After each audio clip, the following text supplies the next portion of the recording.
ఎవరికైనా తెలుసా? పోలీసులు కూడా తెలుసు, అది ఎస్ఐ గారికి తెలుసు. అది బయటికి రాదు, కానీ రికార్డులో ఉంటుంది కదండి. అది కనుక్కోండి సార్, 108 ఎందుకు వచ్చిందని. అండ్ నిన్ను ప్రతిదీ నేను కొడుతున్నాను, ఇది చేస్తున్నాను అన్నారు కదా సార్. సీసీటీవీ కెమెరాలు తెప్పిండి సార్. నేను కిరణ్ని, విజయ్ని ఇమ్మీడియట్గా తీసుకొని యాక్షన్ తీసుకోండి, వాళ్ళే దొంగతనం చేశారని చెప్పాను. ఆ కిరణ్ నిన్న మా ఇంట్లో మొన్న చెప్తే నేను చూసుకుంటా అన్నారు. నిన్న మా ఇంట్లోనే తిరిగాడు. మా ఇంట్లోనే తిరిగి మా నానీస్ని బెదిరించి ఒక అమ్మాయి పారిపోయేలాగా చేశారు. నిన్న నా కూతురు బట్టలు ప్యాక్ చేసేదానికి ఇట్లా ప్రయత్నించాడు అతను.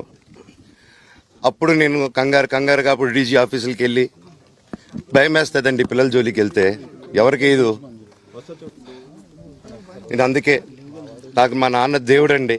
ఈరోజైతే ఏదైతే చూస్తున్నారో మా నాన్నని, ఇది మా నాన్న కాదండి. నేను అబద్ధాలు ఆడేవాడిని కాదు. నా గురించి మీరు ఎవరినైనా ఎంక్వైరీ చేసుకోండి, నా ఫ్రెండ్స్ని అడగండి. నాకు చిన్నప్పటి నుంచి ఉన్న స్నేహితులు ఒక్కొక్కరు వేరే వృత్తిలో ఉన్నారు. వాళ్ళు సొంతంగా కాళ్ళ మీద కష్టపడిన వాళ్ళే అండి. అండ్ నేను కూడా నా సొంతంగానే వచ్చాను, కానీ ఏ రోజు ఇది చేయండి అది చేయండి అని అడిగింది లేదు. అండ్ ప్రతిదీ నేను సాయంత్రం వచ్చి మీకు ఎక్స్ప్లెయిన్ చేస్తాను. దయచేసి కోఆపరేట్ చేయండి. థ్యాంక్ యూ మీరు అందరూ ఉన్నందుకు. విజయ్ అనే వ్యక్తి నిన్న అంత చెప్పిన తర్వాత కూడా మా ఇంట్లోనే నన్ను కొట్టేటప్పుడు అతని కారు ఉంది, వెనకాల నుంచి అలాగే వెళ్ళిపోయారు అందరు ఉండంగానే. మీరు అతని కారు నంబరు, అతని సిగ్నల్ని దయచేసి ట్రాక్ చేయండి. అన్ని కంప్లైంట్లు పెట్టిన తర్వాత కూడా మా ఇంట్లో ఎందుకున్నాడు ఆ దొంగ? మీరు దయచేసి ఇది ఇమీడియట్ గా చేసుకోండి. నేను సాయంత్రం లోపల ఒకసారి మీరు అన్నారు ఇందాక మా నాన్న దేవుడు అని చెప్పి, చెప్తాను సార్.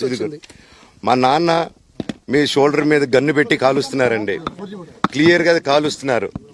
ఆయన నేను పనులు చేసుకుంటూ అన్ని రకరకాలుగా ఉన్నప్పుడు ఆయన బ్రెయిన్ వాష్ చేసుకొని నా వ్యక్తిగత జీవితంలో బయట పెట్టి నన్ను, నా వ్యక్తిగత జీవితం తప్ప అది కూడా నేనేం తప్పు చేయలేదండి.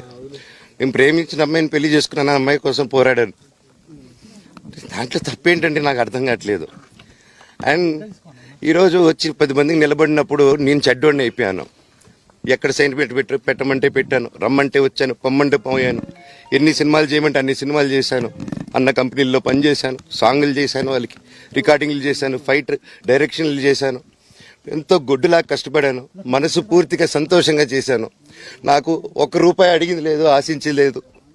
నేను దానికోసం నాకు కావాలి, నేను పనిచేసిన దానికి కూడా నేను అడగట్లేదు. ఒకటే అడుగుతున్నాను, మీకు నిజం తెలియాలి. అందుకోసమే ఏంట్రా వీడు అన్ని బయట పెడుతున్నాడు అనుకోవచ్చు, కానీ ఈరోజు నాకు భార్య పిల్లలు ఉన్నారండి.